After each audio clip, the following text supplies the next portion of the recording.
Welcome to the What Really Happened radio show. Because World War III is a really bad idea.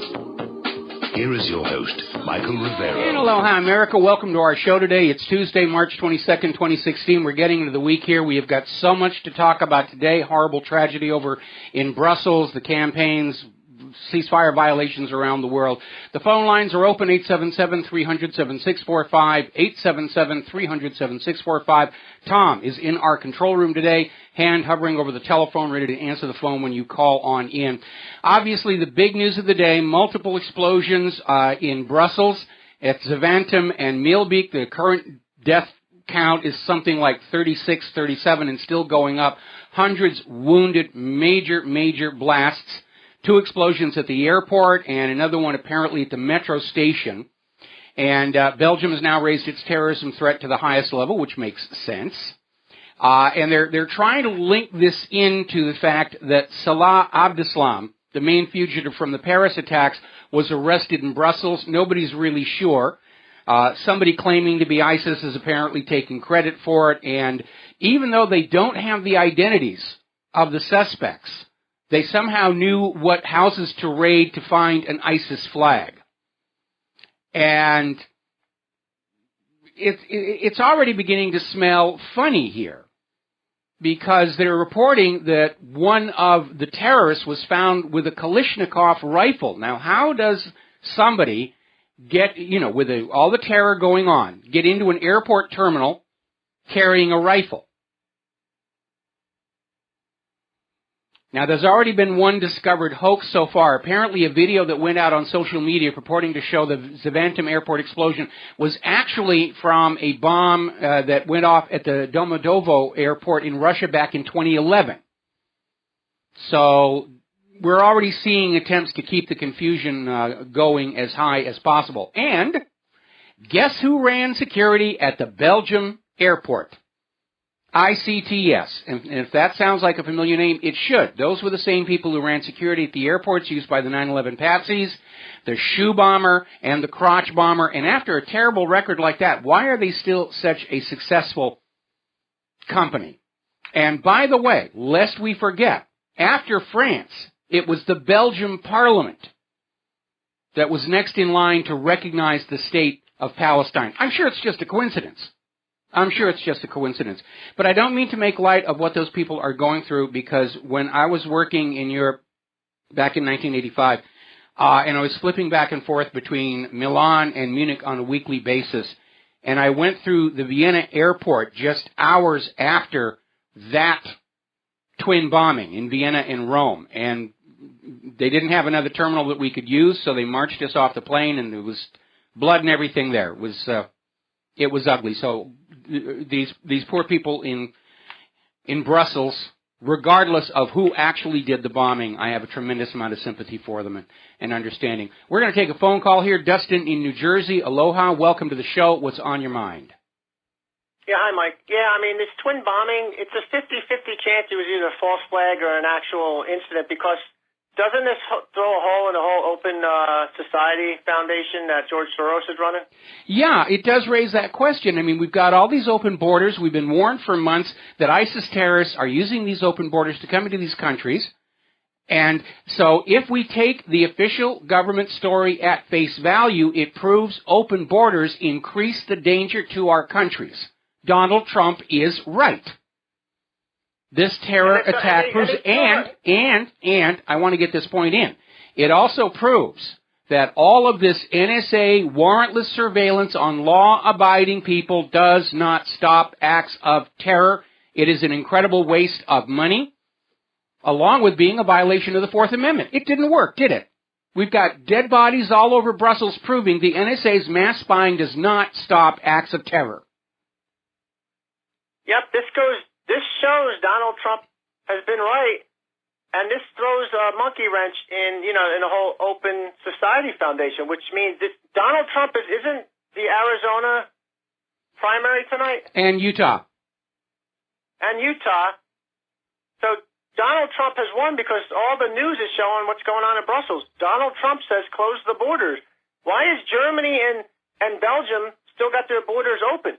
Because they're all on board. They're all on board with George Soros' plan for a single global government and a single human population. It's all blurred together, joining hands and singing Kumbaya. Obviously, that part of the plan is in trouble. And all enslaved to a global private central bank. And Putin was right, too. They're all terrorists. Basically, these guys could be being, I mean, there could be other forces at work. You know, good cop, bad cop routine. You know, we don't know what's going on. But just this is weird because their whole open society is now, people are calling for a closed society. Well, again, if we take the official story at face value, it proves the NSA is a failure. It proves the open border policy increases the danger to these countries. And if we go the other direction and say this is another hoax here, we've got that issue to deal with, and there are indications that it's somebody's false flag.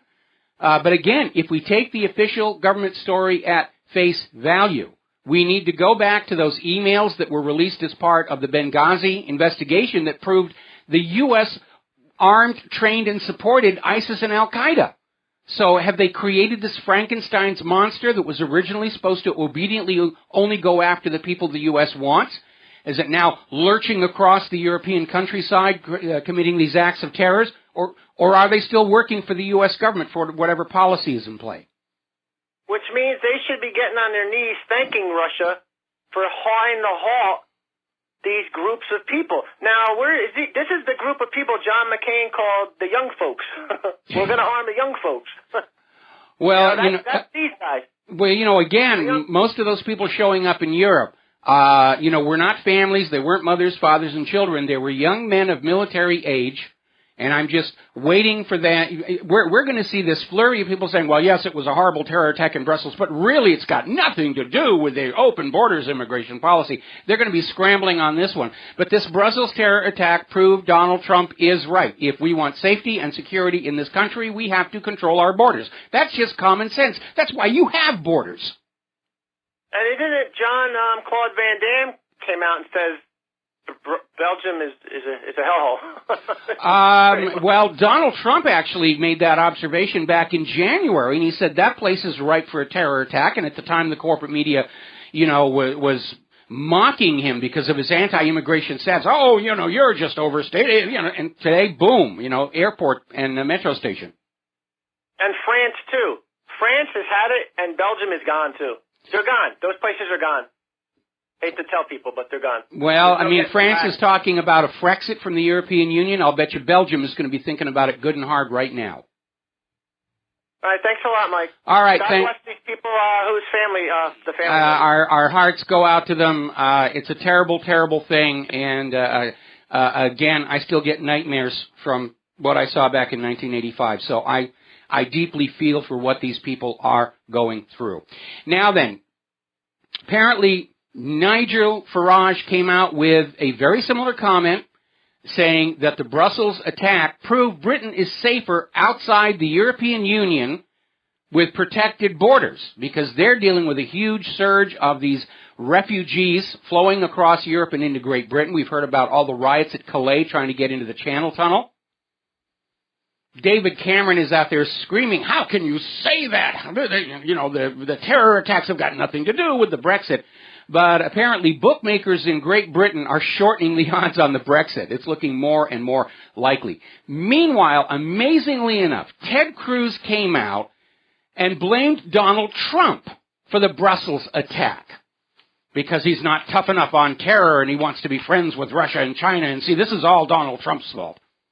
Next, they're going to claim Donald Trump personally extincted the dinosaurs. All right, we got to take a break for commercials. We'll be right back. And aloha, America. Welcome back to our show today, and we're going to go ahead and go right to the phones here. Donna in New Mexico. Aloha. Welcome to the show. What's on your mind? Hi, Mike. It's nice to talk to you. I'm very sorry for the people in Brussels today. It's a horrible tragedy. Yes, it is. And we have so many things that are going on. But I wanted to talk about AIPAC and what I heard yesterday from all of the candidates, except for Bernie, who was not there. But Donald Trump really, really took me aback. I didn't expect him to be that conciliatory, to be that bending over for Israel. And I am shocked today that I'm not reading more in the independent media, that I'm not hearing more. I listened to Alex Jones today. Let me insert in. First of all, if you've read Bernie Sanders' speech, he was going to really rip into AIPAC, but then he's not going to win anyway, so he can afford to. Donald Trump has got a serious shot at the White House, and he understands the political reality here in the United States of America. If AIPAC is your enemy, you're in serious trouble. And I'm not at all surprised by what Donald Trump said. Okay? Donald Trump told AIPAC what AIPAC wanted to hear. And how do we know that... Hang on a second. Okay? All right. Rather than be upset at Donald Trump, I think the time has come for all Americans, 300 million strong, to stand up and say the time has come for Israel to get the heck out of our country. We are fed up with Israel controlling our government. We are fed up with Israel controlling our media. We are fed up with Israel controlling our banking. We're fed up with Israel controlling our police. We're fed up with Israel looting our money. And we are fed up with Israel's constant war-making that our children are expected to be killed and crippled in. We're fed up with living in Palestine West. The first thing we have to do is we have to acknowledge we're an occupied country. We have a Vichy government in Washington, D.C. that is ruling this nation for the benefit of a foreign government, and Americans need to wake up and recognize that. If that was not the reality, I'm sure Donald Trump would have told Israel to go jump in the Dead Sea. Now, you need to understand that a lot of what the corporate media is putting on out there, they're focusing on certain things Trump said, knowing it's going to cut his support. Okay, they didn't report on all of it. For one thing, they're glossing over the fact that Trump said Israel should reimburse the U.S. for all the defense and weapons that we've been giving them. They're not a poor nation. They got lots of money. And Donald Trump's comments in the larger context, he's trying to say we're going to be fair arbiters between Israel and Palestine, and we'll protect Israel and Palestine from outside interference as they go back to the peace talks. But that's not what the corporate media is on. They're focusing on Trump saying that he's going to keep the UN in check, and they're tailoring the coverage of Trump's speech to cause him the most damage possible. But again, let's not be upset with Donald Trump. Donald Trump is doing what he thinks, or he's been told he needs to do to win the White House. We should be angry with Israel for not minding its own business, for all the subversion of our government that we've seen during our lifetimes. That's who deserves your anger, not Donald Trump, okay? No, hold on. I'm not a Bernie Trump supporter. I'm a Bernie Sanders supporter. I'm not supporting anybody right now. I just wanted to add, but he's also reversed himself on Russia. 1 minute, let's be friends, and the next minute putting out this negative commercial. So I'm just not really sure Wait a minute, which negative commercial? The one with Putin laughing after Hillary's barking? That doesn't portray Putin in a negative light. Well, that's the way it's being portrayed. Well, you got to decide for yourself. I mean, the establishment media and the government are just out there. They're funded to the tune of almost $500 million to make you think you don't like Trump. So ignore all of them and look at Trump's ads objectively. Look at his comments objectively. You know, and again, Trump is now having to play politics. And also, his speech reinforced my analysis of Trump from earlier on, that in many ways he's dangerously naive about the true politics going on in Washington, D.C. But again, let's not be angry with Donald Trump pandering to Israel. Let's be angry with Israel having subverted our government so that all of our politicians and candidates have to pander to them. Donna, thank you very much. I understand. Okay, thank you very much for the phone call. We're going to let you go. All right. Now then, also at AIPAC, as long as we're on the term, Hillary's out there vowing to uphold Israel's military dominance. We will spend however much of the Americans' money we need to make sure Israel is the mightiest nation over there. Israel has nuclear weapons. They don't need any more weapons. They can turn any one of their neighboring nations into a giant glowing green glass parking lot. They don't need any more weapons. But they want more weapons, and they want more money, and Hillary is saying, yes, if you make me the president, I will plunder the American people to make Israel richer. You know, give them the latest and greatest weapons. Let's give them the F-22 and the F-35. That'll serve them right. Now, story coming out of Zero Hedge. The FBI is increasingly certain Hillary broke the law, and they're being stonewalled by the White House. This is no surprise. We already know from her email instructing a subordinate to strip the classification markings off a document and send it non-secure. That right there is a felony violation of Title 18. We don't need to find any more. She's guilty on that one and ought to be indicted. But, of course, we've got Loretta Lynch's out there saying that, I don't think Hillary's selling out our national secrets to other countries rises to the level of prosecutability, but we're going to sue those global warming deniers out of business. And so this article is basically saying that, the FBI is pretty much certain Hillary broke the law. I'm pretty certain she was selling out our secrets to other governments. And the FBI is now saying the White House is stonewalling. The White House is interfering. That's an obstruction charge. That's an impeachable offense against Barack Obama for him to block the process of an indictment against Hillary Clinton. Now, a New York Times CBS News national poll released yesterday are showing that most Republicans they're feeling very embarrassed by their own party leadership during this campaign in the very childish way they're going after Donald Trump. And we have a second GOP delegate saying primary votes don't matter. The GOP delegates choose the candidates and the nominees. The party leadership chooses the candidates and the leaders, okay? They're just letting us go through the motions of the primaries and caucuses, so we believe that we have some say in how the government is run. And we're supposed to feel better from that. But I want you to think about something, because if we are not actually choosing our own candidates, and if our elections are being stolen, then we are right back in 1775, living in a nation suffering taxation without representation. Because we didn't choose those people over there in Washington, D.C., always calling for higher taxes on us. And that little schoolhouse I grew up in New Hampshire, we were taught taxation without representation was a very good reason, a just reason to fire the government, and we're there again. If we're not picking our own leaders, then the contract is broken, and we don't have to listen to the government, we don't have to pay its bills, and we certainly do not have to sacrifice life and limb of our children in their pointless, endless wars of conquest. We'll be right back. And aloha, America. Welcome back to our show here. Story just now breaking from Activist Post. Apparently 4 days ago, Turkey's Erdogan issued a warning to Europe, saying that if Europe continued to support the Kurds, there would be terrorist bombings, and he mentioned Brussels by name. So he goes on the list of potential false flag authors here. Now, over at the Military Times, they run a survey of our military people, and it turns out, to nobody's surprise, that the Democrats within our military strongly support Bernie Sanders, 2-1 over Hillary. The Republicans within the military rank and file overwhelmingly support Donald Trump. Now, you remember that fiasco back in 2000 between Bush and Gore where they were trying to disqualify the military votes? We're going to see that again. We are going to see that again. The American election system is a national disgrace.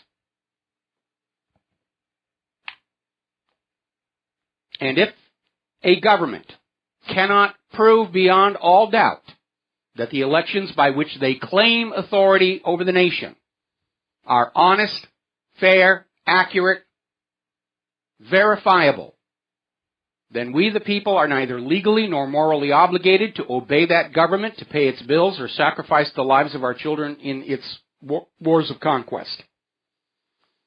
That's the deal. That's the contract. That goes all the way back to the Constitution. We pick our leaders to represent us, not to represent Israel, which is now fully on display at AIPAC, not to represent Wall Street, not to represent George Soros. Regnac populists, the people rule. Now, Paul Craig Roberts is out with another article saying what's going on here is the establishment can't control either Trump or Sanders. They're scared of them both. Now, they're not too scared about Sanders because he's trailing Hillary Clinton badly. But if the FBI wins out and Hillary is indicted, then you're looking at a Trump-Sanders contest in November, either one of whom is going to be a threat to the status quo and the establishment. Now, over at Salon, they had an article, and this is showing just how childish the anti-Trump people are getting.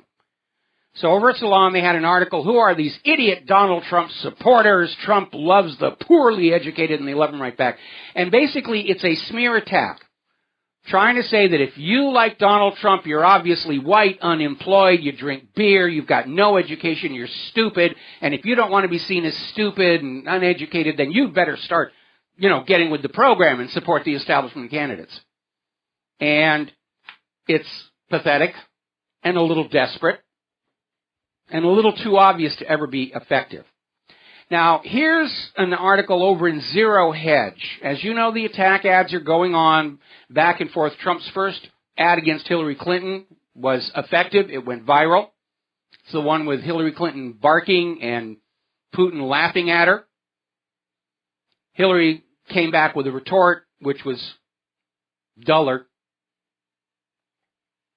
However, this conservative anti-Trump group decided to run Facebook ads which showcased naked photos of Melania Trump. What were they thinking? Now, this isn't like the photo we showed you of Jackie Kennedy a few weeks ago that was shot by a paparazzi. And apparently Jackie Kennedy didn't have a problem with it. She autographed one and gave it to Andy Warhol. Melania Trump is a professional model. Now, going on out and saying, how could you have a first lady who's been seen in the nude? Well, under our clothes, we're all nude. And this isn't a fashion show. This is who can do the best job for the country. But you have to look at this as an indicator of the absolute lack of any morals and ethics by Trump's opposition. Even the mafia has a rule: hands off the family. You don't go after the wives, you don't go after the children. But the anti-Trump forces did. They're worse than the mafia right now. But this attack ad could backfire because, let's face it, Melania is hot. She's going to be a good-looking first lady. She's probably going to be the best-looking first lady in U.S. history. Another poll has come on out. YouGov has found 68% of Americans blame the corporate media for the violence at the Trump rallies. They're not fooling anybody. We are seeing through the illusion. Now, as you know, Barack Obama is down in Cuba, and they're going back and forth about Guantanamo and lifting the embargo and establishing trade. And Raul Castro came out point blank to Obama, saying that the United States has double standards when it comes to human rights. The U.S. is always ready to condemn human rights violations in other countries. At the same time, the U.S. commits them themselves. Have we all forgotten Abu Ghraib, where the U.S. government tortured Iraqi prisoners to death to find nuclear weapons of mass destruction, which it turned out never existed? For all you Kafka fans out there. Now, the Syrian peace talks are breaking down. We've been hearing complaints from within the talks that Saudi Arabia and Turkey are deliberately trying to disrupt the situation. And so, according to Investment Watch blog, the U.S. and Turkey are preparing their next plan. We're going to go on into Syria. Now, that's going to be a little bit tricky. Are they going to try and say that the Brussels bombers came from Syria and Russia better back on down and let the U.S. go on in there? That may be a good reason for today's false flag. Russia's not going to back down. Russia gave the United States every opportunity to cooperate and participate in the war against ISIS and Al-Qaeda, and the U.S. refused. Because the U.S. military action in Syria is not against ISIS and Al-Qaeda, it's against Syria itself. That's been confirmed time and time again with declassified U.S. documents, the Benghazi emails. And Russia is not going to allow the United States to bomb Syria anymore. And whether this goes to war with Russia and a potential nuclear world war is entirely up to those hotheads in Washington, D.C., because they're the ones who are pushing this thing forward. Now, over in Donetsk, their defense ministry is reporting over 100 episodes of shelling by the Ukrainian troops in the past day. So Poroshenko is taking advantage of the media and the world being distracted by Brussels to uncork on the eastern Ukrainian republics again. Meanwhile, with AIPAC in town, Congress is demonstrating its obeisance to Tel Aviv by blocking $159 million in aid to Palestine. Meanwhile, over in the West Bank, Israeli settlers attempted to burn the family of the key witness in that arson investigation. Remember, a while back, the settlers burned down a home, killed a small baby in it. Israel's government is having to take action. And so the settlers went after and tried to burn down the home of the key witness in the case, which underscores how correct Bernie Sanders' speech to AIPAC was going to be. And his campaign has put it on out there. It's linked to the front page of What Really Happened. You can read what he was going to say. And he was going to take Israel to task. But then he knows he's not going to win the presidency, so he can afford to. Okay. It's a little too close to commercial. I'm going to take the next phone call after the commercial break. Meanwhile, you remember long ago I told you how Russia was going to completely render obsolete this multi-billion-dollar ballistic missile defense system by the United States? Well, we finally got a confirmation. They've done it. It's ready to go. We'll tell you about it when we come back. Aloha, America. Welcome back to the show. And I must have said something that upset somebody because they're trying to hack into my server again. They are such children. All right, let's finish up on this story. I have been telling you for quite a while that the United States government invested this huge amount of money in the ballistic missile defense system, also known as Star Wars. And it was a huge waste of money. It didn't actually produce much of anything usable. And I had mentioned before that it was going to be very easy for Russia and China to render the entire multi-billion-dollar system obsolete. Now, you were all sold the ballistic missile defense system as purely defensive. We're just doing it for defense. We're going to have an umbrella of safety over the United States of America. For other countries, it was seen actually as a weapon of offense because it meant the United States could use their nuclear arsenal without fear of retaliation. It was very destabilizing. And not too surprisingly, Russia and other countries weren't going to take that laying down. And we've been hearing for quite a long time how Russia had developed maneuverable reentry vehicles that would not follow a predictable ballistic path. And the entire ballistic missile defense system is based on a scenario of an incoming threat that follows a predictable parabolic ballistic arc. And that paradigm is now out the window. Russia has just unveiled their advanced RS-26 ICBM. Has a range of 11,000 kilometers. And to give you an illustration of how far that is, Washington, D.C. is 7,800 kilometers from Moscow. The RS-26 is maneuverable. It constantly changes its trajectory, meaning it's going to blow right past the most advanced missile defense shields. And apparently it's got a boost burn cycle that lasts less than 5 minutes, which means NATO radars in Europe are not going to have time to register the launch. It's this very fast pop-up, and then it's moving without any smoke or fire trail for infrared sensors to find.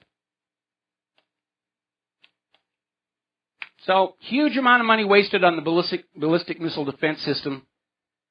All right, let's take a couple of phone calls here. Andrew in New York, aloha, welcome to the show. What's on your mind? Hey, Michael, I just want to say I cannot believe that Lester Griffin Tarpley is calling Trump a Nazi and a bastard, and he's accusing people who, like, in the truth movement, who support Trump as sellouts, which is, like, completely crazy. Well, what else are they going to do? Name-calling is all they've got left. They can't attack Trump's ideas. His ideas are proven to be very, very popular. They can't control him financially. He's got his own money. All they've got left is name-calling, like that Salon article that's trying to, convince Trump supporters that you're all dumb, stupid morons, and the only way we're not going to call you a dumb, stupid moron is you've got to vote for Ted Cruz or you've got to vote for Kasich. And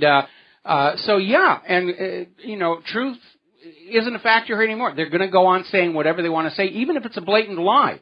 If they can get people to believe it, that serves their purpose. They're deathly afraid of Donald Trump, and they're afraid of Donald Trump's supporters. Because were Donald Trump to win the White House, the truth movement, the patriot movement, would be energized. We'd be on the doorstep of taking our country back from corporate and Israeli control.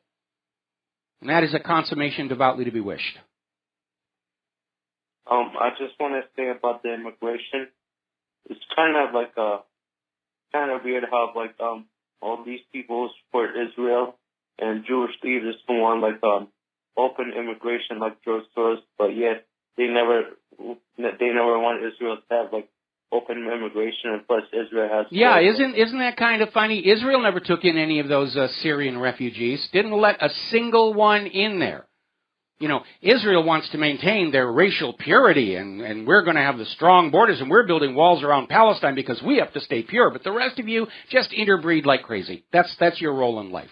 That's what the Goyim are for. All right, thanks, Michael. All right, thank you. We're going to switch over to Mark in North Carolina. Aloha, Mark. Welcome to the show. What's on your mind? Hey, how you doing, Mike? Yeah, there's two things I want to ask. One is, I don't know if you heard it, but I don't know if at the APAC speech, but Trump said something about, we shouldn't be too involved with NATO, and I see the neocons and everything else are having a cow. Yes. The fact of the matter is, NATO should have been disbanded right after the Cold War ended. Yeah, it really should have. And, NATO is no longer a mutual defense pact. NATO has become this army of conquest. And, you're seeing all these nations in Europe. They want to get out of NATO. I think Trump is right. The U.S. would be better off out of NATO. We have to stop letting these imperial armies get built in our midst because sooner or later they start conquering everything around them. And the other thing is about APAC. I noticed that there's a lot of people like the clown, the psychopath Glenn Beck, and even Sean Hannity, and especially among a lot of these born-again type, really holy roller type churches. If, in some ways, there's bigger supporters of Israel than a lot of the Jews. Look at Bernie Sanders. Yeah, Israel has successfully co-opted the Christian community in the United States, especially the people who believe in the end times, that whole Schofield Bible telling, and it's co-opted them to be tremendous supporters of Israel. And you need to remember, the people who are living in Israel today are not the descendants of the biblical Hebrews. They're pretenders to that. That's like me adopting the religion of the Native Americans and then claiming that I was among the first people here, and the rest of you Europeans should get out. It's silly in the extreme, but that's what Israel has done. And Israel has exploited the end times myth, and they've got all of these, fundamentalist Christians are out there saying, oh, I'm going to support Israel so that when the world blows up, Jesus is going to come down and invite us up to the big house.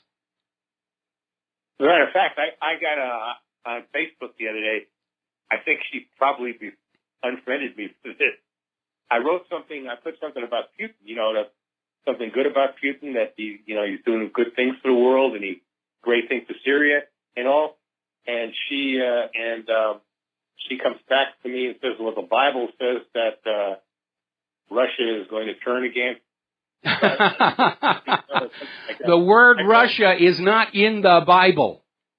Okay. I told her no, but I heard what they say, Gog and Agog. I said, Linda, that's her name, Linda. I'm not going to give the last name, but please Linda, don't give me that stuff about Agog and Agog. Okay. The fact of the matter is, Putin today is a Christian himself.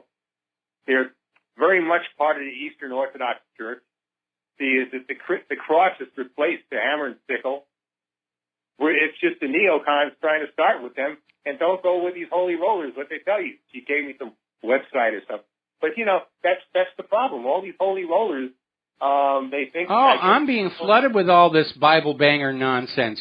Somebody's launched a campaign to jam my mailbox with as much of this stuff as they can find. But I got a sophisticated filtering system keeping it all out. But it is. And, you know, I mean, these people believe in this cosmic Jewish zombie who's his own father, who can make you live forever if you symbolically eat his body and telepathically say he is your master, so that he can remove an evil influence that's in your life only because a woman made from a rib was convinced by a talking snake to eat from a magic tree. And they don't understand why anybody could have doubts about that story. You know, Mike, unlike you, I really do believe in God. However, I don't take the Bible literally either. Okay? Mm-hmm. There's a lot of mistranslation. There's a lot of mistranslation. Oh, yes. I mean, yeah, the guy who got nailed to the cross, his real name was Joshua. Jesus is an accidental creation of translating the Aramaic into Greek and then the Greek into Latin. There was no such name down there. Wasn't it Yeshua? Yeah, Yeshua is Joshua. The English of Yeshua is Joshua, not Jesus. And that's one of the many, many mistranslations. Anyway, listen, we're coming up on the top of the hour for our news and commercial break. And boy, we got a bunch of callers on the line here. So, Mark, thank you very much for the phone call. We're going to let you go, and we'll be back after our top of the hour news and commercials with the rest of the phone calls, and then we got to talk about the economy, all kinds of stuff before the end of the day. So we'll be right back after these few words. Hello, hi, America. Welcome back to our show. Hour number 2. The phone lines are open, 877-300-7645. The lines are loaded up. Let's clear some phone calls and then get back to the news. Eric in North Dakota, aloha. Welcome to the show. What's on your mind? Hey, Mike. Good to talk to you. A couple of things I want to mention about one of your callers mentioned about Sean Hannity being one of the neocon types. And fundamentally, I think he is, but he's warming up to Donald Trump. And so he seems to be coming around. Well, that's always a good sign. I think more and more rank-and-file Republicans are realizing that they're risking their entire party in this war on Trump. Right now, Ted Cruz has to win something like 87% of the remaining elections, to get on the playing field, as it were. And a brokered convention is basically going to hand the White House to Hillary, and the Republican leadership is, I think, finally starting to realize they will not survive that. Their party rank and file will desert them. No doubt. The other thing I wanted to bring up to you is I think the reason that these courts keep throwing out the challenges about Ted Cruz's citizenship is I think he's controlled opposition. He could very well be. Hillary certainly wants to run against him. And if Cruz gets named the GOP candidate, I guarantee you Hillary's lawyers will go to court. Because Ted Cruz is not eligible. He was born in Canada. He doesn't meet the natural-born requirement, and their entire argument is, they didn't define what natural-born meant in the Constitution. Well, they didn't define a lot of things in the Constitution. They didn't have to attach a dictionary to say what amendment meant or what arms meant. Everybody knew what those words and phrases meant. You really think the framers of the Constitution put natural-born in there without a clear understanding of what it is? Chief Justice John Jay laid it out.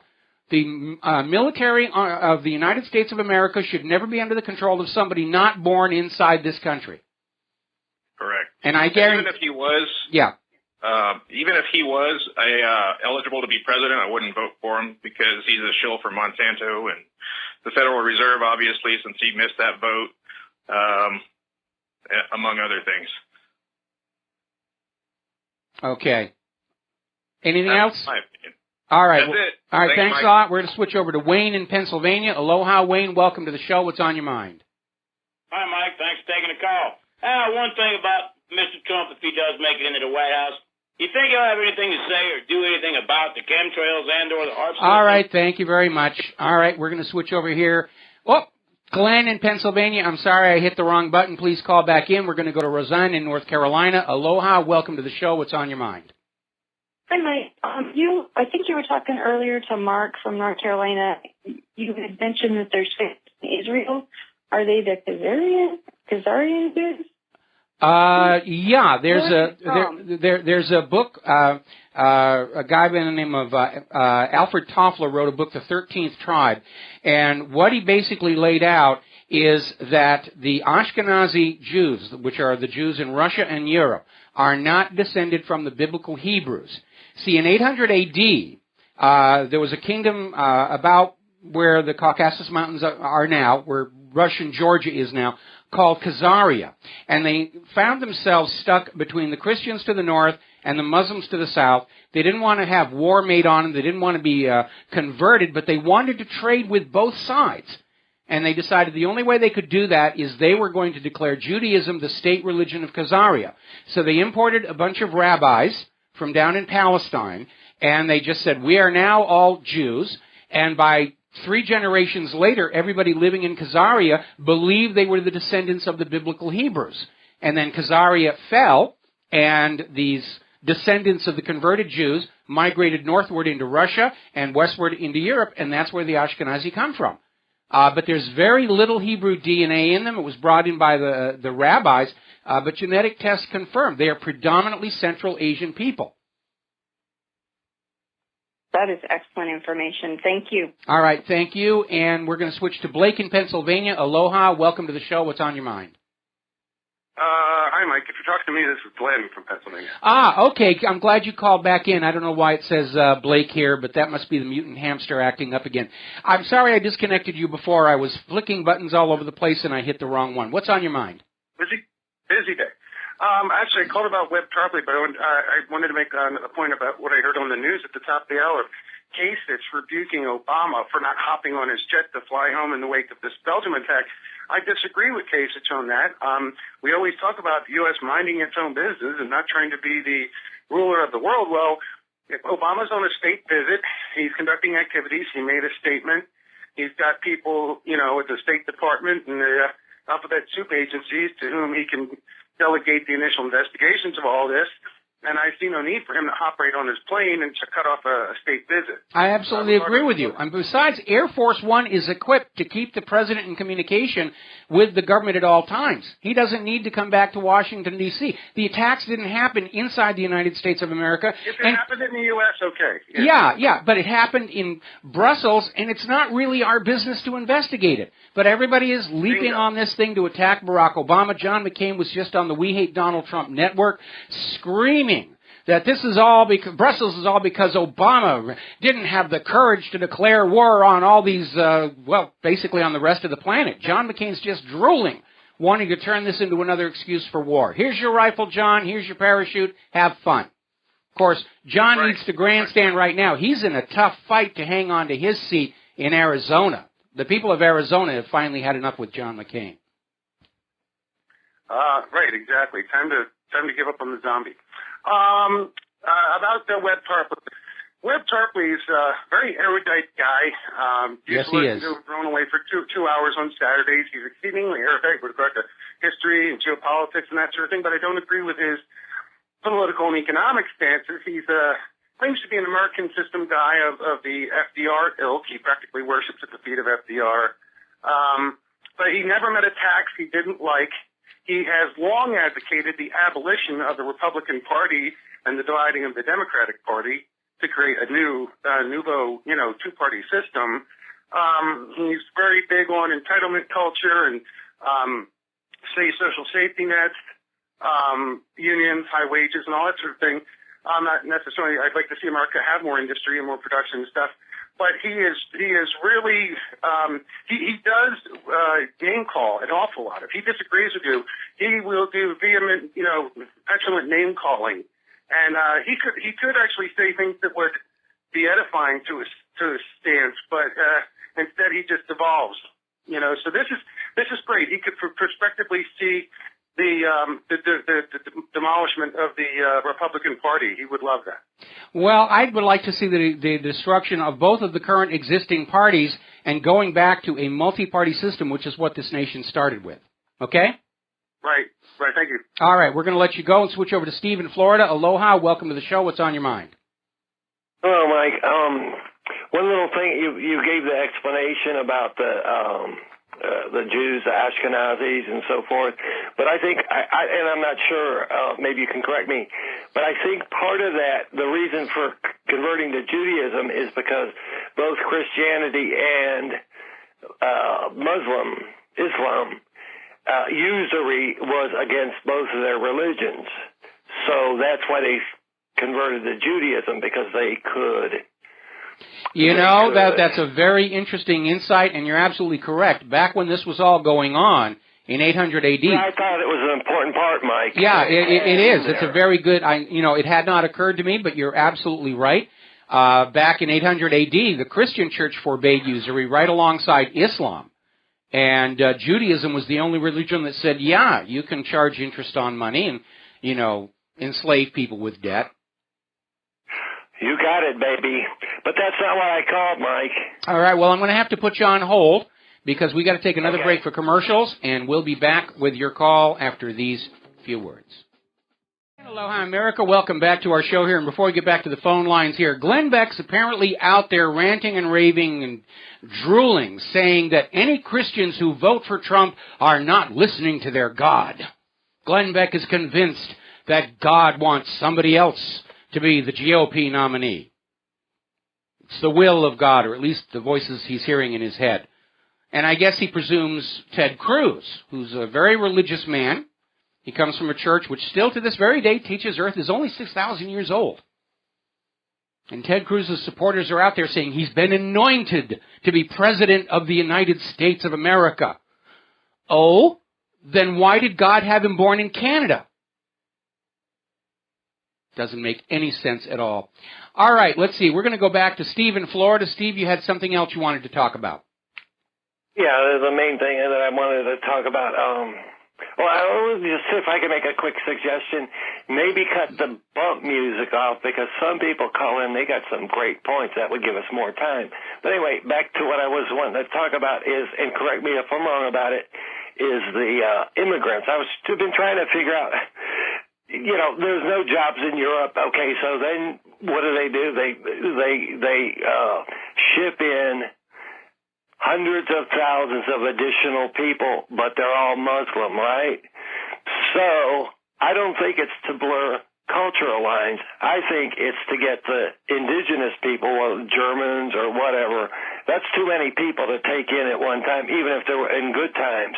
But I think it's to put these people at each other's throats, because when you talk about the art of war, you have to have, there's one part of that, you have to have one side hate the other side, see? So, if you have 600 women, German women raped on New Year's Day or whatever, New Year's Eve, whatever it was all over the news, I think that might be a factor here, is to get Europeans to hate Muslims. If Muslims just stayed home, it'd be like, okay, well, let's go visit over there. I mean, people don't have anything against Muslims in general. So I think that's more the end game. I don't know. That's my opinion. Well, I think certainly Israel would love nothing better than for all the world's Christians and all the world's Muslims to kill each other off. Okay, right. I'm sure they would absolutely applaud that. They'd have to keep a few of us alive because somebody's got to pay retail. All right, but right. I think Israel would not shed a single. There's all the rabbis say that's the only reason we're here is to serve Israel. But I don't think Israel would shed much of a tear at all for Christians and Muslims killing each other off. I'm sure they would love to see that happen. Right, but don't you think that's the end game, is to get this hatred going, this friction going?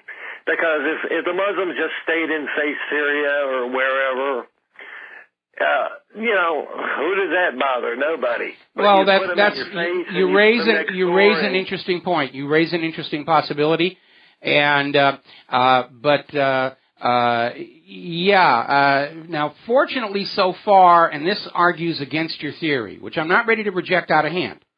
But so far, the Muslim refugees that have shown up here in the United States of America aren't causing much of a ruckus. Certainly not compared to Black Lives Matter and some of the Central American Mexicans are hard to hate, but whatever. But I'm just talking about Europe, Mike.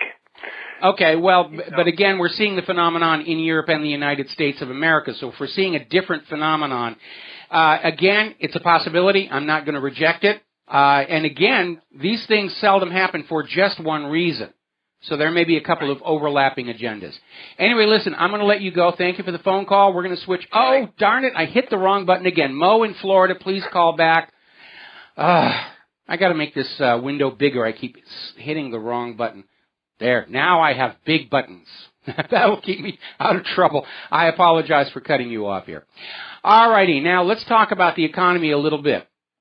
We are seeing a bunch of articles starting to come on out where quantitative easing has failed, bail-ins have failed, negative interest rates have failed. The European Central Bank is now talking about helicopter money, just dropping money on ordinary people so they can feed it back into the system and keep that pyramid going a little bit longer, which sounds alarmingly like socialism to me, in the service of fascism.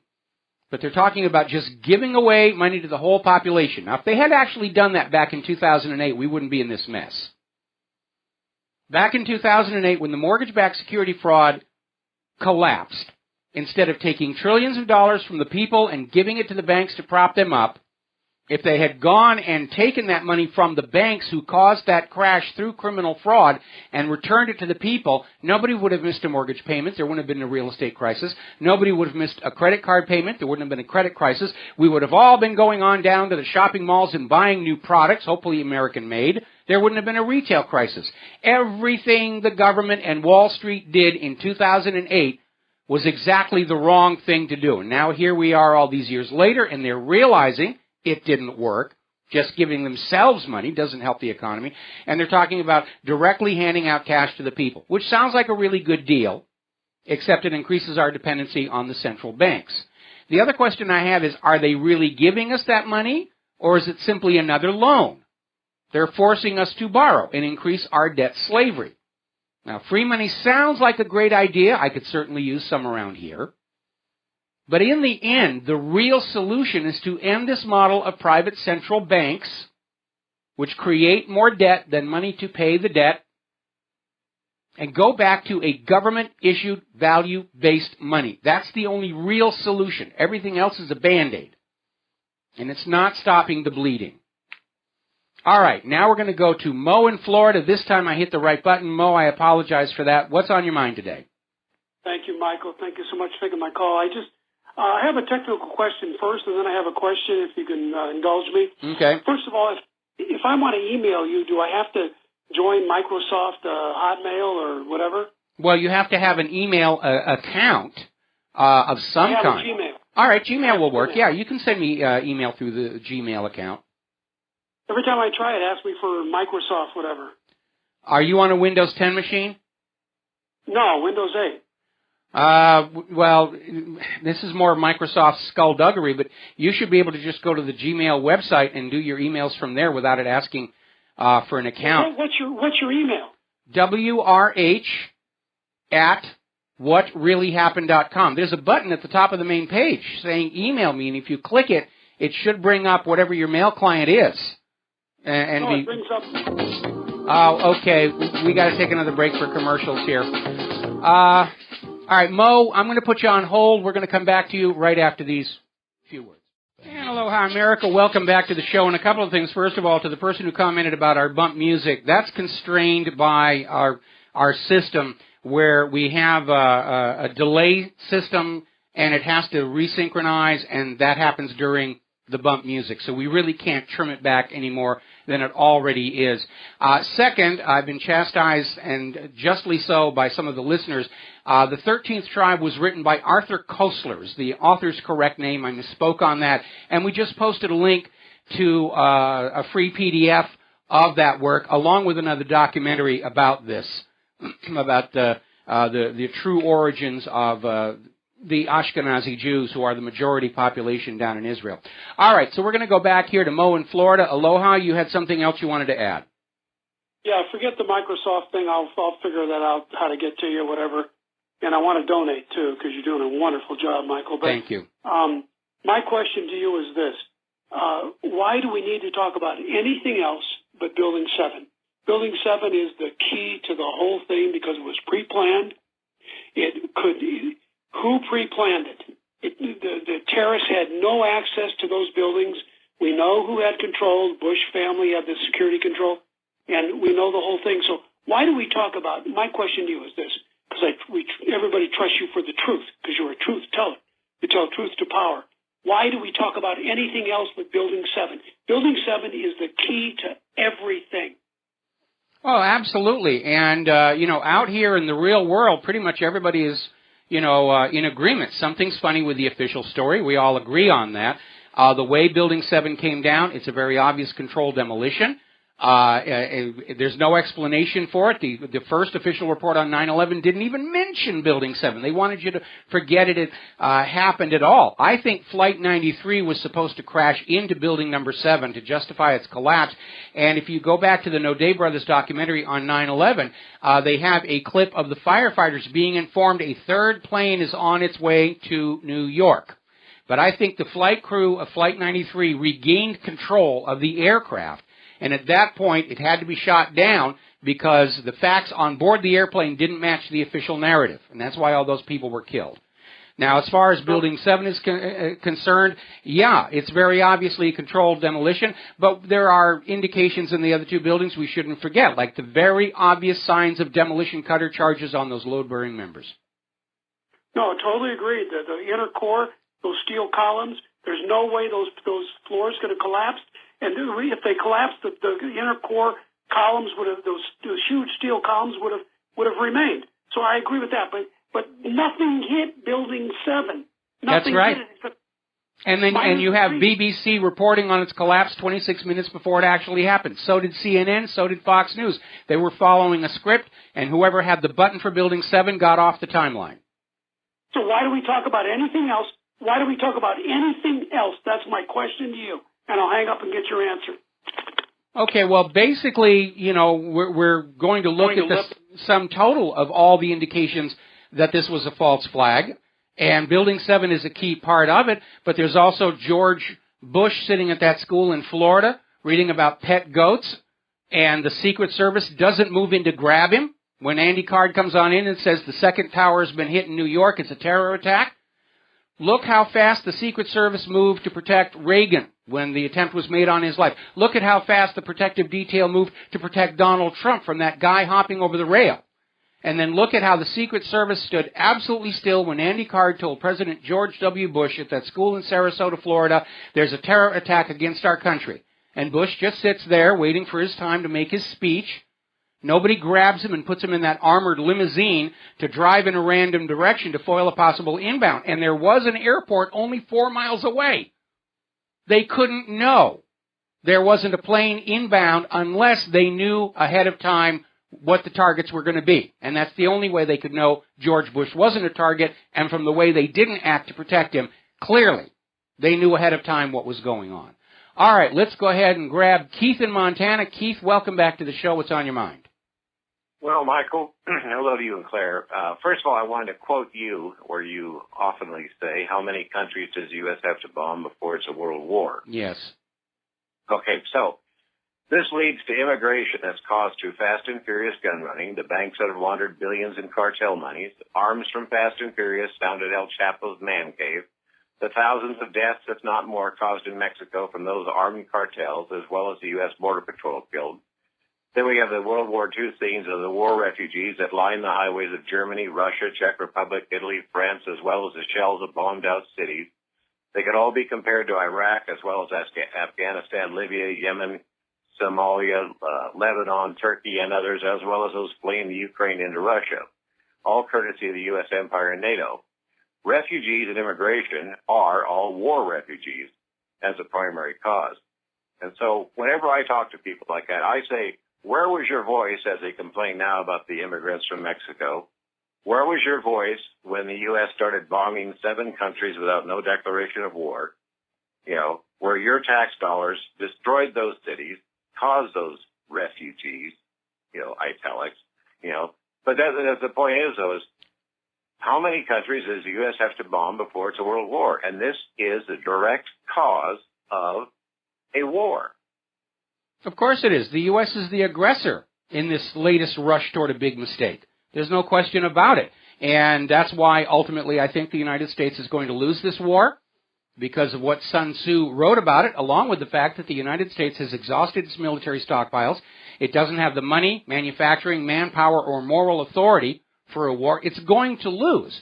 But for the bankers who are behind these wars, they don't care which side wins or loses. They make money off of both sides. That's right. And then out of all the other, what do you want to call it? The fascism that's involved within this, just like in World War II, the bankers get away scot-free. The corporate America gets away scot-free. I mean, this is like listening to a replay of John Perkins, the economic hitman, you know. There's also a good video that's on propaganda on YouTube there, but it highlights the fact there that, like that video you first mentioned there about the dog that didn't bark, the precursor to that entire video shows the teacher talking to the students about a kite, plane, hit, steel.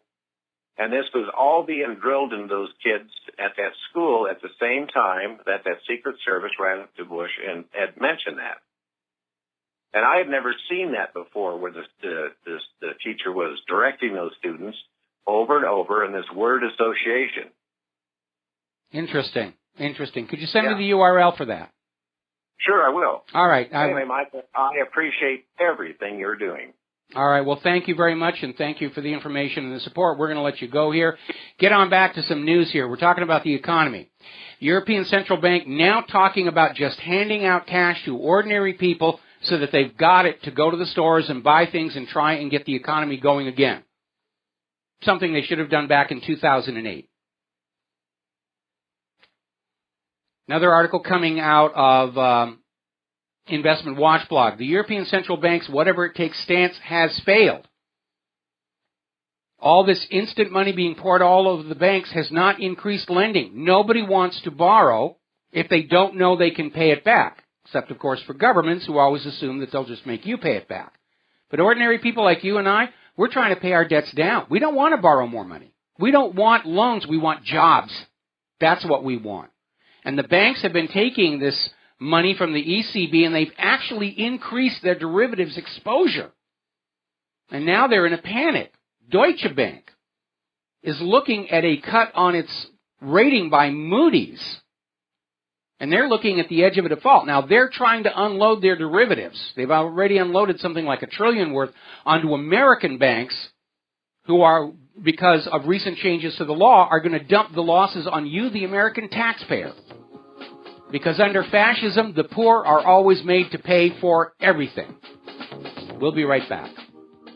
And aloha, America. Welcome back to the show. We're finishing up on the economy, and apparently 25% of Obamacare enrollees dumped their Obamacare compliant plans in 2015. They'd rather just take the IRS fine. Obamacare is an unmitigated disaster. It failed in its overt purpose of making health care affordable to Americans. It's failed in its covert purpose of generating vast new profits for the health insurance industry, out of which the U.S. government was expecting a new surge of tax revenues with which to give Israel and prop up Wall Street and pay for bombs and stuff, torture rooms for innocent Iraqis. Now, the U.S. Supreme Court just issued a major Second Amendment ruling. They vacated a Massachusetts court ruling that declared stun guns and other non-lethal weapons are not protected under the Second Amendment. Now, they haven't changed the law, but they're basically saying that the right to keep and bear arms includes non-firearms. And by the way, the word fire doesn't appear in the Second Amendment. It just says arms. It means all arms. Yes, guns, firearms. Also means swords, knives, bottle openers, whatever. The United States Supreme Court ruled in United States versus Miller that the Second Amendment reserves to the American people the same weapons carried by the uniformed services of the country. If they are allowed to have 30-round magazines, so are you. And it's just common sense. We should be allowed to keep and bear arms equal, if not superior, to those in the hands of the criminals, including those assault-style weapons the U.S. government was handing out to Mexican drug cartels. All right, we're going to go ahead and grab a phone call. John in Barbados, aloha. Welcome to the show. What's on your mind? Hello, Michael. I think you're going to have to get a new egg timer. Okay. Because, yeah, I think you need one that'll spin as fast as a Spitfire propeller. The thing is, it didn't last 2 seconds, the meme on this bombing in Brussels. If you're looking at all the social media pages, Facebook and others, nobody is believing the official story of this was ISIS, this was ISIS. Mm-hmm. People are talking about, well, it could be revenge on the EU for the EU's condemnation of Israel's settlement building. True. Remember, Belgium voted in favor of Palestinian statehood, just like France did. I'm sure it's just a coincidence. It's just a coincidence, of course. Well, and the other thing is, people are talking about Operation Gladio again. Yes. And, you know, so the whole system, nobody's believing anything that any government says. It's become part of the norm now to actually reject almost out of hand what the mainstream media and the government are telling us. Well, and they did it to themselves. I have no sympathy for the corporate media or the governments. They just got used to lying to get what they want, and now they've been caught doing it so many times. They have a huge credibility problem on their hands, and they did it to themselves. I don't have any sympathy for them. We're hearing about all these corporate media outlets are having to let people go and they're slashing salaries and the rest of it. I've actually gotten resumes from people let go from corporate media asking if we have jobs here at What Really Happened, which we don't. We don't have a budget. But, I mean, they did it to themselves. I don't have any sympathy for them at all. Well, and the other nonsense, the nonsense that's coming out about Donald Trump, I mean, I've looked at his background, going back years of his television appearances and interviews. The man is who he says he is. He's there. Yes, he is. And, you know, he's having to play politics at this stage of the campaign. And, you know, people are trying to criticize Donald Trump for doing exactly what the other candidates are doing, but the other candidates don't get criticized for it. This is just more of this targeted smear, and the establishment is clearly afraid of Donald Trump, and now they're having to face up to the reality that kicking Donald Trump out of this race could be the end of the Republican Party. Worse, it could actually spark a revolution in this country. The other thing I wanted to point out was the FBI investigation into this nonsense that Hillary Clinton's created for herself with this private email server and what have you. They're saying privately, not so much publicly, but privately, that there is a criminal case to answer now, definitely. And I think a lot of the FBI people will be so fizzed off if they don't get this criminal indictment. Well, that's what we're hearing. That's what we're hearing from Judge Napolitano. He's saying the FBI was already furious because they built a very strong case against Petraeus, and he got off with a wrist slap.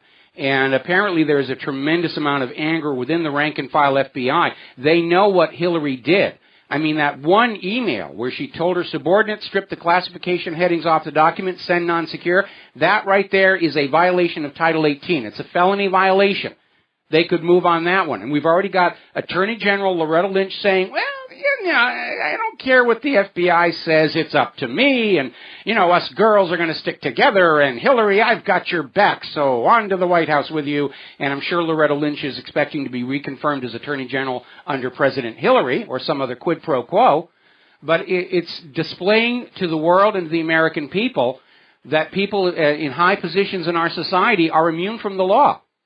We've returned to feudalism where the nobility don't have to obey the law. The law is just for you little people, you slaves and workers. You must obey the law strictly. But if you've got so much money and so much power, I mean, you can do whatever you want. Look at George Soros. He's in violation of the USA Patriot Act. You know, with this encouraging of violence to disrupt Trump's political rallies. That's an act of terror under the USA Patriot Act. Nobody's slapping handcuffs on him right now. Well, I mean, not only that, he could probably be disappeared under the NDAA and be down in Guantanamo Bay before he could blink an eye. Probably, but it's not going to happen. You know, and I know Judge Napolitano is out there insisting that, you know, there has to be an indictment of Hillary before November. I don't think it's going to happen.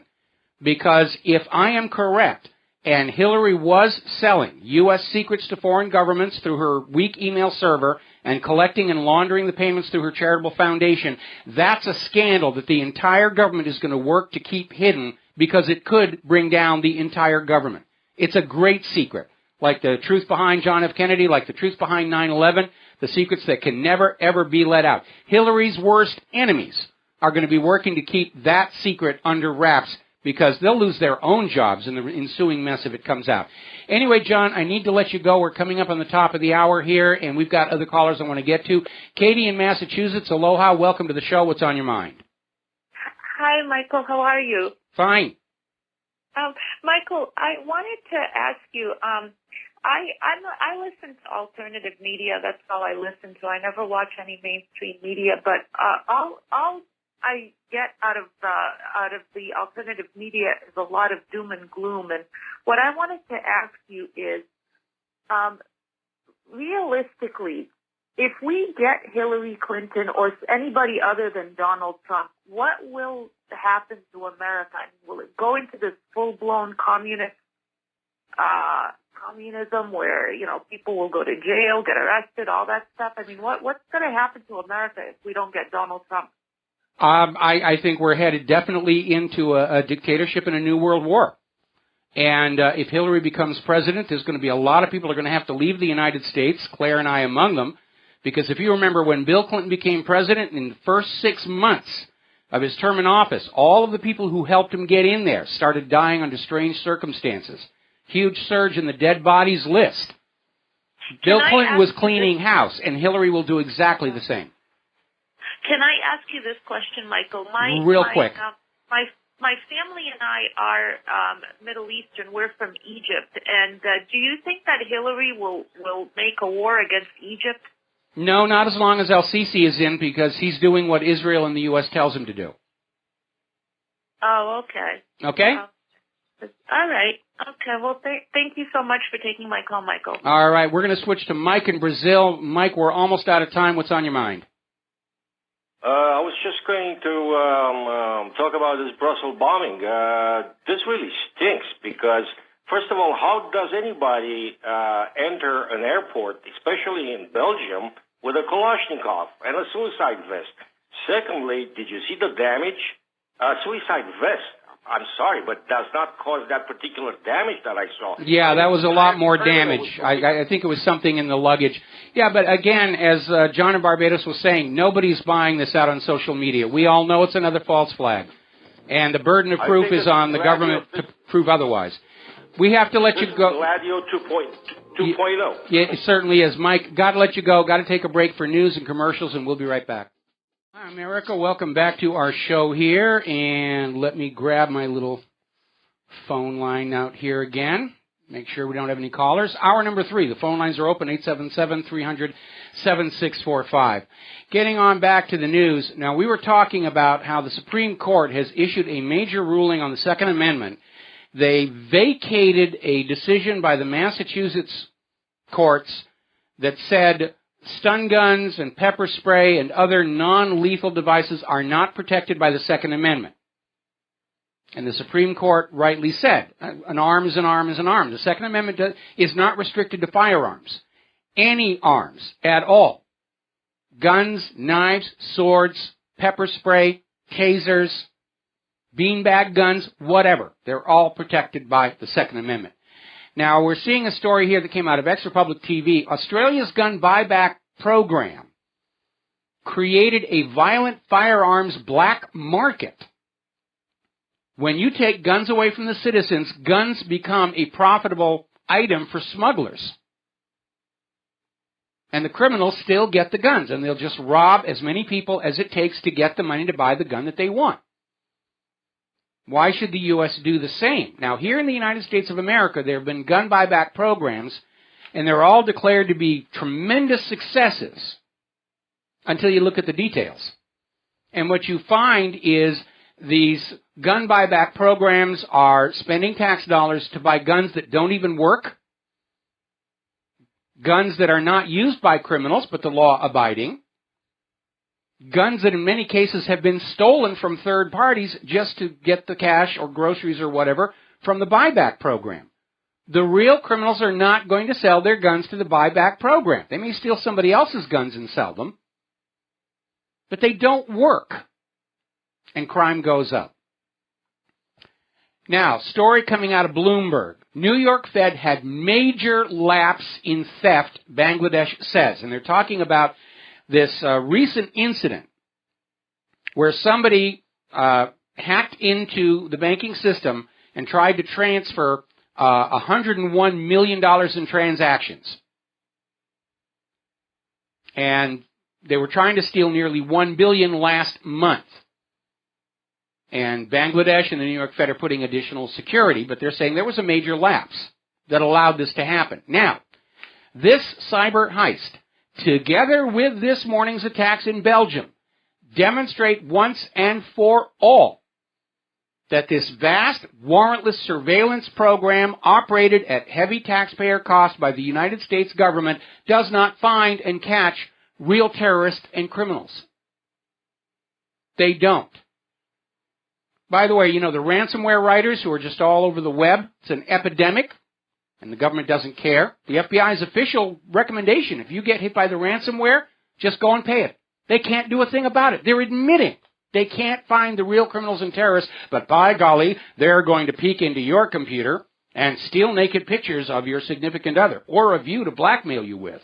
Like that government employee in London just went to jail for 4 years, was using his taxpayer-funded computer to hack into computers of women, steal compromising pictures of them, and threaten to expose them unless they would perform in front of a live webcam for his jollies.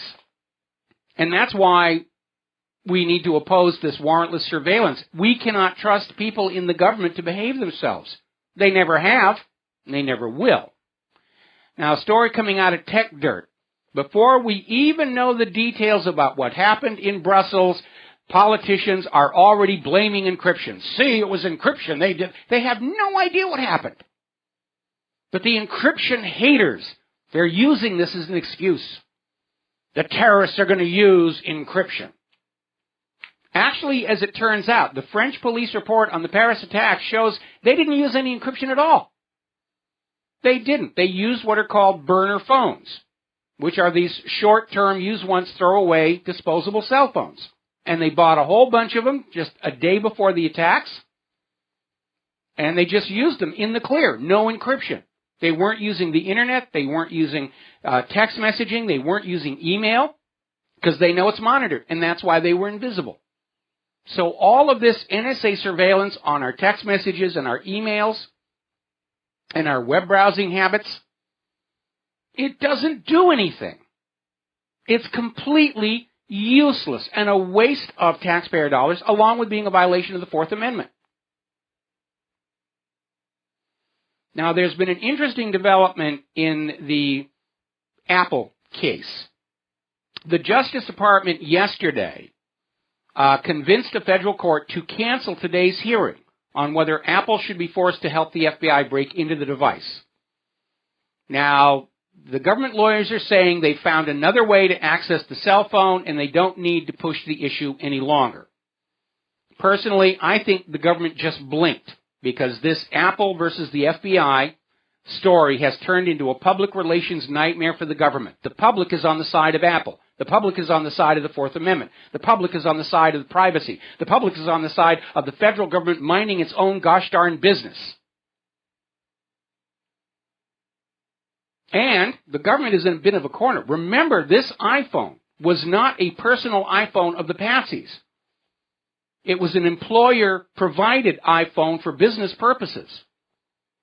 And after all the stink the government has raised about it, the public is going to demand to see what was on this phone that justified all this brouhaha. And if there's nothing at all useful on the phone, it's going to be an embarrassment. Or if they find something on that phone that contradicts the official story, it's a disaster. And I think that's why they're backing down. By the way, from the Department of Ironies, the FBI chief who wanted Apple to decrypt all of the iPhones for him has had his own house blurred out on Google Street View, which I guess is going to make it easier to find for those who are curious about such things. And again, we want to go back to this sextortion racket. This was a U.S. Embassy staffer, and for 2 years, using his taxpayer-funded computer, he broke into computers of young women, apparently including some underage girls. They were aspiring models, so of course they had pictures on their computers, including nude photos, and he copied them off, and then he sent them messages saying, I will release these on social media unless you perform sex acts for me on the camera. And according to Edward Snowden, this guy's not unique. The NSA is building a huge private porn collection of your wives, daughters, sisters, brothers, sons, wives, husbands, and you. That's why they need these gigantic data centers out there in Utah. It's the world's biggest porn collection. Now, it's one thing to say we need to violate the Constitution to serve some kind of a noble purpose. But what we have here, the government sold us, or tried to sell us this idea that we had to surrender our constitutional right to privacy to stop the criminals and the terrorists, and guess what? They can't do it. They absolutely cannot do it. And they're already out there on the warpath against encryption again. And they're not interested in the criminals and terrorists. The real reason for this NSA spying on you is to make sure that you're not thinking bad thoughts about the government. Because if you're thinking bad thoughts about the government, you must be horribly depressed. And the FDA just legalized electroshock therapy to treat depression. So, let's talk about human-caused global warming, another major government lie and hoax. There's an early spring snowstorm on Maine's doorstep. As much of a foot of snow. That happened yesterday. 10 inches of snow coming for parts of New England. I have family back there, and they're already emailing me that, yeah, the snow is falling. You know, spring has not sprung. It's still there. 8 to 10 inches. 4 to 8 inches from Massachusetts to Rhode Island. Some areas 10 inches. We'll be right back. And aloha, America. Welcome back to the show here. And we are getting word that Denver International Airport has been partially evacuated over a possible security threat. There was an unattended package. The dog went kind of wacko on it. And so they've evacuated levels 5 and 6. They haven't canceled any flights, but they're saying there are probably going to be delays resulting out of this. So we'll see what's going to happen. Everybody's twitchy because of what happened there in Brussels. All right, getting on back to human-caused global warming. Snow could make Connecticut morning commute tricky, 2 to 4 inches of snow. Heaviest snow expected on the New Jersey coast. Winter-like storm headed for Michigan. Nova Scotia schools cancel classes as nor'easter blows through. Intellicast is saying there's a weather alert for western Montana. Snow is closing the mountain passes. And to show how desperate the human-caused global warming people are, the Daily Mail has an article out there saying New York and London could be underwater within decades. Devastating climate change will take place sooner than thought. They're trying to ramp the fear back up again, as if that's going to make us forget that back in 2000 they were saying snowfalls are now a thing of the past, and we have had several record-setting winters since. If at first you don't succeed, lie again. That's the moral of the corporate media and of governments. All right, we're going to grab a couple of phone calls here. Tony in Georgia, aloha, welcome to the show. What's on your mind? Hi, thanks for taking my call. I have a bit of a background in IT, and I wanted to speak a bit about the Apple versus the FBI case. Okay. I just wanted to give my 2 cents on the matter. I've listened to whistleblowers and what they've given as well. And one thing that I want to point out to our listeners is that it may be a smokescreen. The display of the FBI demanding Apple for their source code or to get a backdoor into iOS devices. The one thing that I just want to get across to listeners is that Apple is closed source, And when source code is closed source, when it's not open source, it's hard for anyone to really know for sure if it has already been compromised.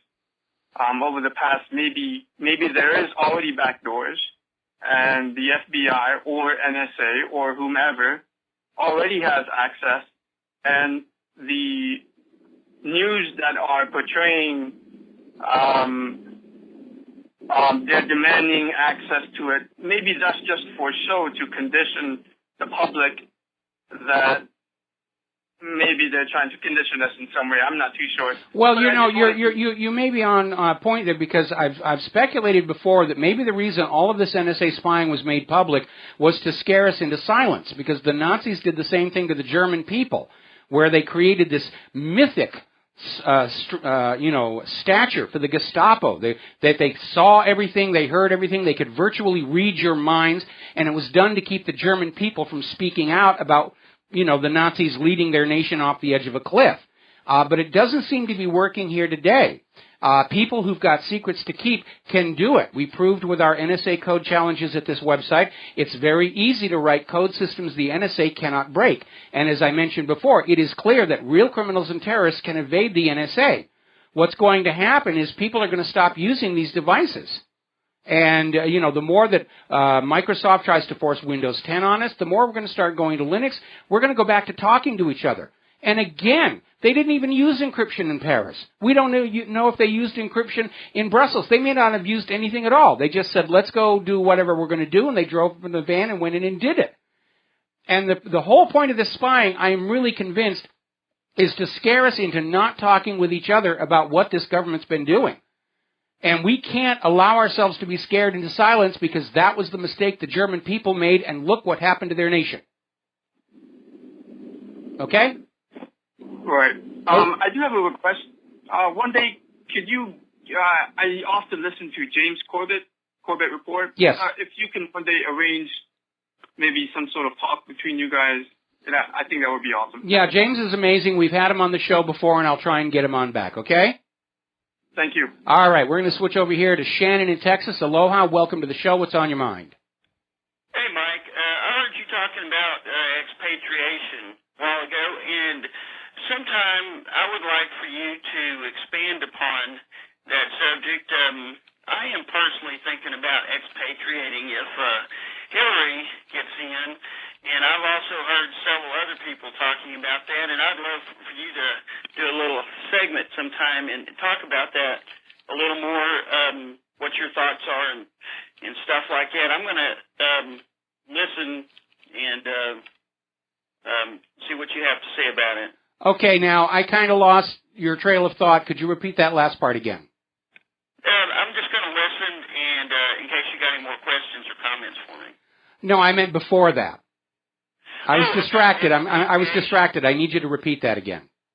Okay, I'm thinking about expatriating out of the country if Hillary gets elected. Yes. And also, I know several other people that are talking about it too, and I would love for you to discuss that topic a little more either now or at another time in the near future. All right. Well, basically, the expatriation issue, there are a lot of Americans who are leaving the United States of America, and they're surrendering their passports and they're renouncing their citizenship because they've had it. And unfortunately, it tends to be the brighter, more productive people who are doing that. There's a brain drain. And the same exact thing happened to Europe when the United States was founded, where all the people who were in Europe and they were under that brutal nobility system, where it didn't matter how hard they worked or how smart they were consigned to the lower classes, and they were kept there by the corruption of the rulers. And they came to the United States, and they were free to innovate, invent, and build, and the United States prospered, and Europe basically ground to a halt. It was a long time before they recaptured any kind of scientific or industrial development. And the same thing is happening to the United States right now. One of the major problems we have, one of the reasons our weapon systems are so bad right now, is all of our top engineers and manufacturing people have already left for other countries, where the grass is greener, and they're treated with a little bit more respect than our government treats working class, engineering class people in this country. But it's something that everybody's going to have to look at. The problem with expatriation is, find a country that's not on the eventual to be invaded list by the United States government. That's the problem. We got to take a break for commercials. Thank you very much, and we'll be right back. And aloha, America. Welcome back to our show here. Now, we all know about the primaries and caucuses held in the 50 states and in the various possessions and territories. There's actually a primary that is held for all U.S. citizens living outside the United States but wishing to vote. And they just had that Democratic primary for U.S. Democrats living abroad. Bernie Sanders won, adding another 9 delegates to his tally in his race against Hillary Clinton. And as we reported yesterday, Sanders is going to start going after the superdelegates and try and convince them to vote the will of the people rather than with the vote rigger in chief, as it were. Now, there's a story coming out of Extra Public TV. They're quoting a report in Economy News. Down in Australia, there was a big case where this organic farmer sued one of the GM companies for damage to his fields. And unfortunately, because Australia's courts are just as corrupt as the U.S., he not only lost, the courts ordered him to pay $600,000 to the GM company. They're not giving up that fight. You will love your GMO or the terrorists will win. The GM company's real agenda here is to make the world dependent on them for all new food production. They want to contaminate all the heritage seeds so they won't work anymore or you can't use them anymore without paying them a fee, so that the entire world will have to come to the United States and buy seed to grow next year's food. They're doing the same thing with food that the Federal Reserve did with the Federal Reserve note. You must come to the United States first and get our brand of ink and paper before you can conduct business. That's what this GMO agenda is really all about. And that's why the courts have been coerced into constantly siding with the GMO companies, taking away the farms of farmers whose fields were contaminated with GMO. Oh, you were violating their property, their intellectual property rights and their patents, so they get your farm. And it shouldn't be, when you're a farmer and you don't want GMO and it contaminates your field, it shouldn't be treated as a case of intellectual property violations and patent piracy. It should be treated as what it is. It's an industrial accident. You didn't want that stuff on your ground. Now, there's another story coming out of Natural News, and this has to do with Dr. Judy Mikovits, where she had gone public regarding man-made strains of plague viruses. And we know that the CDC's been messing around with this. Back during 2009, the When Pigs Fly flu, which is a combination of human, pig, and bird flu. And then we went back a few years and we found a CDC document where they were making this thing. Well, this biochemist, molecular biologist, was conducting research, and she had documents in her possession about this covert development of man-made plagues. She was ordered by her company to destroy them. And what she did is she simply left them alone in her office. The company and the government in 2011 arrested her, saying she had stolen the research documents. She didn't steal them. She simply did not destroy them on order. And it appears she was trying to protect incriminating evidence. But if you think about it in a common sense approach, looking at all the other horrible things corporations and government do, they need us to be chronically ill. They need us to be sick. They can't make money off of a healthy population. And that's why radioactivity is allowed to leak. Oil and Corexit allowed to just flow through the Gulf of Mexico. Toxic tap water pour from our taps all across the country. There's big money in making the American people ill. They think. It doesn't work. We don't have any money. We don't have any money left. We don't have affordable health insurance. The Obamacare policies have sky-high deductibles. People are just staying home. The doctors and hospitals are already complaining that people aren't coming in anymore because they can't afford it. Yeah, they've got insurance, but those insurance policies have these incredible deductibles. People just don't have money. They're foregoing necessary medical care. And let's be honest, gratuitous medical care.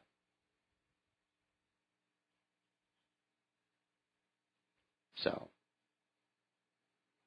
now the other day we were talking about how there's this very popular brand of electronic safe that you can buy at your local big box store, where you just punch a code on the front and it will open. And a lock expert demonstrated how these could be opened just with a large magnet applied to the right part of the door, and the safe will just pop open.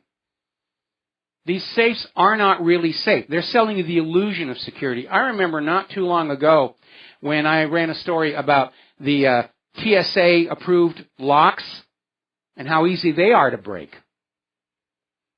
And it's very common for thieves to go to work for the TSA, get a copy of those keys, and then after that they can just go and help themselves to any luggage that's foolish enough to be locked with these TSA-approved locks. And that's not saying that the TSA itself doesn't steal from luggage. Of course they do. They're caught all the time doing it. But they're protecting us from terrorism, and therefore we shouldn't arrest them when they steal an iPad or something. You can buy a new iPad. Small price to pay to be safe from terrorists. Tell that to the people over there in Brussels. It doesn't work, does it? None of it. NSA spying, TSA crotch grabbing, it doesn't work. It's just a big business, the security industrial complex. When Michael Chertoff was in charge of the Department of Homeland Security, he came up with all these recommendations of things the airports had to buy. Rubber gloves, cloth swabs with chemicals for explosive detection, scanners to see you naked, and all of it. Then what did he do? He quit his job and he started a company that sells rubber gloves, swabs with chemicals, scanners. He and his buddies are laughing all the way to the bank. And it doesn't work. None of it works. Now we're seeing this article over here in Blacklisted News where dozens of car models can be unlocked and started remotely with a cheap radio amplifier. $17 gadget. Our technology has become decadent. There's too much whiz-bang in there, and this stuff is put on out there without really seeing if it's going to work.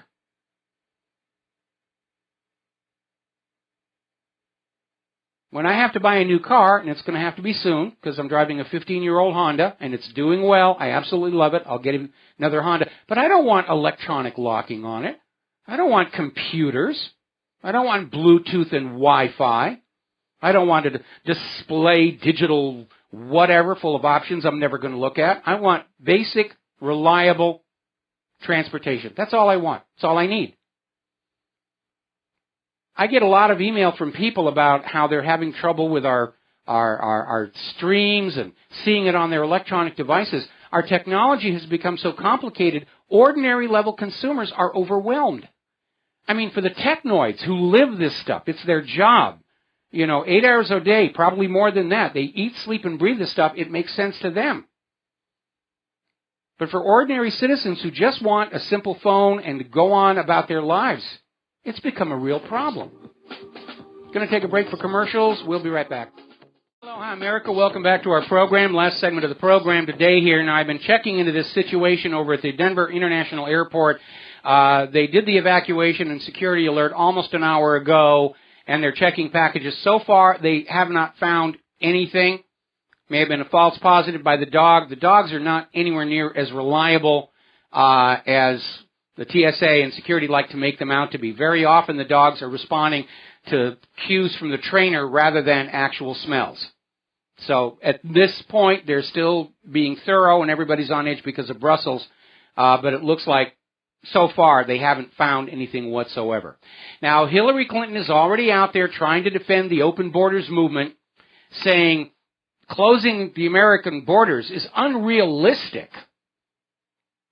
It's absolutely unrealistic. It wasn't unrealistic for President Eisenhower. He absolutely shut down the border with Mexico in Operation Wetback with only 10% of the border security that we have today.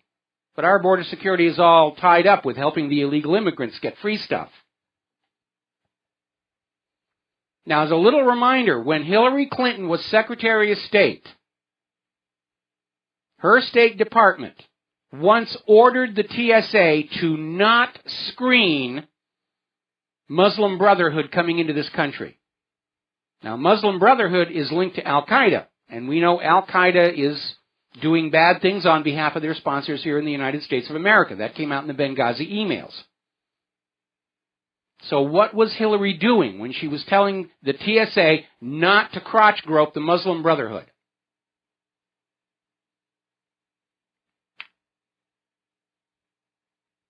Nothing is what you think it is in our country. The government is not what you think it is. The corporate media isn't what you think it is. We are the most lied to people on the face of the earth. Apparently, they've had another Ebola flare-up over in Guinea. 5 people have died so far. And the U.S. government has decided that the ability to edit genes is a threat to our national security. Yeah, it's dangerous. Why weren't you thinking about that back when Monsanto was coming out with glyphosate and Roundup-ready corn?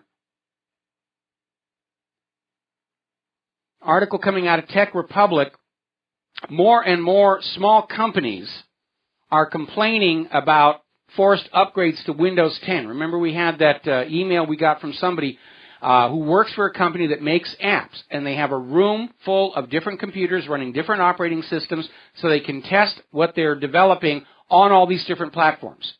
And they had a rack of Windows 7 machines, and they come in one morning, and all of them have been converted to Windows 10. They had no more Windows 7 machines to test their product on. And we're seeing this story, again from Tech Republic, that this is happening to more and more small companies. Now, I've got this GWX control panel on all our Windows 7 machines here, and as of the last patch from Microsoft, they're still trying to burrow in and upgrade our machines. And I gave Windows 10 a fair, honest trial. I allowed the laptop that we use to support Claire's choir music to upgrade to Windows 10. It was an unmitigated disaster. All of the data files for Claire's music that had been on that machine vanished. Not in the recycle bin, vanished. And when I tried to log into Skype, Microsoft came in and changed my login credentials to match your Microsoft account. You will use your Microsoft account to get on the machine, which means anybody who steals your machine already has half of what they need to break in. Now, there was a revert button, which I used, and it reverted back to Windows 7, but apparently not perfectly. The machine still has serious problems, and after this choir season is over, I'm tossing this thing in a trash can. And I'm going to find another Windows 7 laptop version out there on eBay. I don't know about you. I am absolutely furious at this attitude being put on display by American corporations. You will buy our products. You don't have a choice in the matter anymore. You will take your new upgraded operating system. You will go to the monthly rental on your software. That's what we have decided is best for us, and you just go along with it. I come from an older time when the wisdom was always, the customer is always right. That you had a successful business when you made a product that was good quality, sold at a good price, made the customer happy, because that would bring the customer back and the customer's friends. Now we live under fascism. The corporations decide what you want, when you're going to buy it. I am waiting for some of these small firms to file a class action suit against Microsoft. Because yes, that end user license agreement says Microsoft can do whatever they want to your computer so that you can use the operating system. Does that really include an operating system you didn't ask for?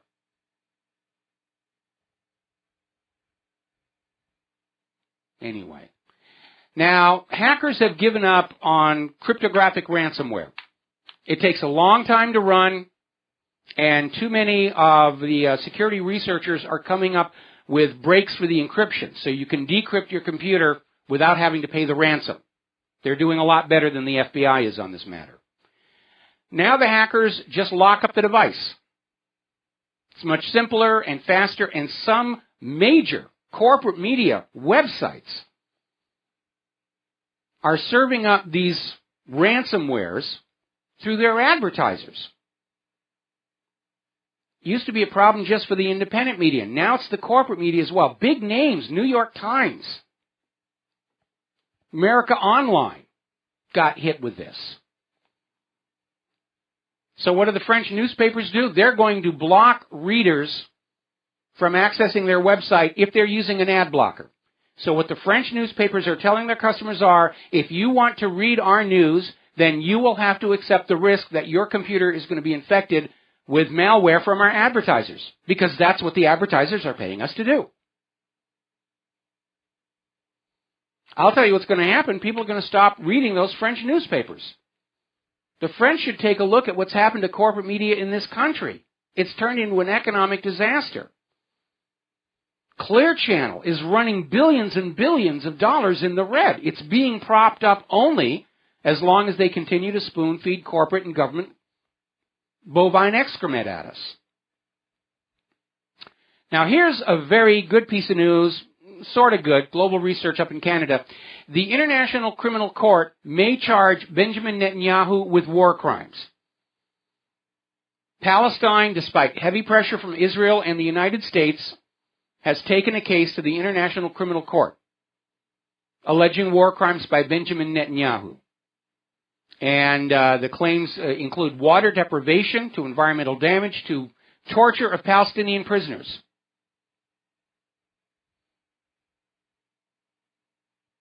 I'd like to see it happen, but we know what Netanyahu's going to do. He's going to carpet bomb the Palestinians to extinction. Then he can go to the ICC and see, there's nobody here to complain. I'm off scot-free. Because Netanyahu is above the law. He's from Israel, and Israel's above the law. It's amazing. Okay, let's see. More articles about helicopter money. Global central banks consider distributing money directly to people. Talk about the welfare state. We don't want free money. We don't want loans. We want our jobs. We want to build cars. We want to build washing machines. We want to build buildings. I'd like to make movies. You bring that back, we'll have a healthy economy. Just dropping more money on the people to pump back into that bottom pyramid shows it's a failed system. They were trying to prop it up from the top with all the quantitative easing. That didn't work. Now they're going to try and prop it up from the bottom. That's not going to work. You're going to disincentivize people wanting to accomplish anything or to have jobs. What a misguided direction we're on. And it's all because nobody in the financial sector or Washington, D.C. will acknowledge the core problems. Private central banks that create more debt than money with which to pay that debt until the system locks up, which is what has happened. There's the music. Time for me to get out of here and get something useful done with the rest of the day. We'll be back tomorrow here on the Genesis Communication Network. Until then, let's see what's going to happen in Arizona and Utah. I think Trump's going to do well in Arizona. I think they're going to steal it from him in Utah. Talk to you tomorrow. Aloha, America.